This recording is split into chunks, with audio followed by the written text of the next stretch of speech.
জন্য যা যা লাগছে দেখো, কাজু, কিশমিশ, তেজপাতা, এখানে আছে দারচিনি, এলাচ, লবঙ্গ আর জয়িত্রী।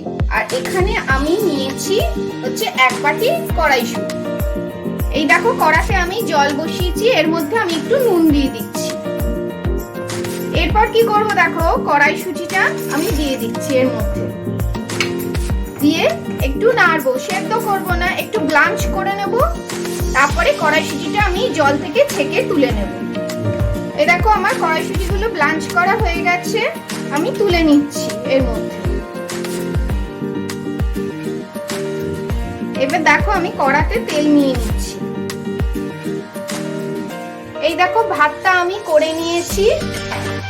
এইবার এই ভাতের মধ্যে আমি অল্প একটু চিনি দিয়ে দিচ্ছি, 3 চামচের মতো, আর দিচ্ছি 1 চামচে নুন দিয়ে এবার ভাতটা আমি ভালো করে নেড়ে দেব, যাতে নুন আর চিনিটা ভাতের মধ্যে ভালো করে মিশে যায়। এইবারে আমি এই ভাতটা ঢাকা দিয়ে দিলাম কিছুক্ষণের জন্য। এবার দেখো কড়াতে আমি তেজপাতা দিচ্ছি, দারচিনি, এলাচ, লবঙ্গ, আর দিয়ে দিচ্ছি জয়িত্রী। এইবার দিয়ে দিচ্ছি কাজু আর কিশমিশ, মিক্স করে দিচ্ছি। দেখো আমার মিক্স করা হয়ে গেছে, এবার আমি গ্যাসটা অফ করে দিচ্ছি। এই দেখো কড়াইশুঁটিটা যেটা আমি ব্লাঞ্চ করে রেখেছি এটা এর মধ্যে দিয়ে দিলাম।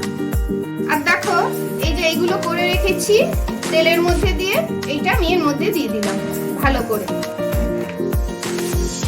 দিয়ে সব কিছু আমি ভালো করে মিক্সড করে দিচ্ছি।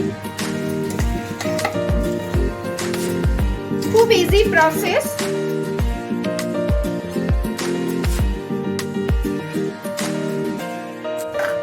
আমি আরেকটু নুন অ্যাড করছি।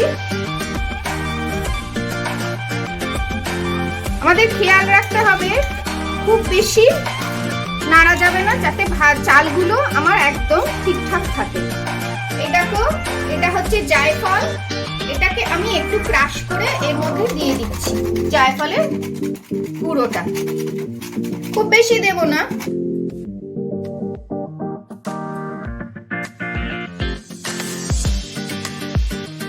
আমার রেডি হয়ে গেল পিস পোলাও। আমার পিস পোলাও রেডি সার্ভের জন্য। তোমরা নিশ্চয়ই করে বাড়িতে ট্রাই করবে আর কমেন্ট করে জানাবে তোমাদের কেমন লাগলো এটা।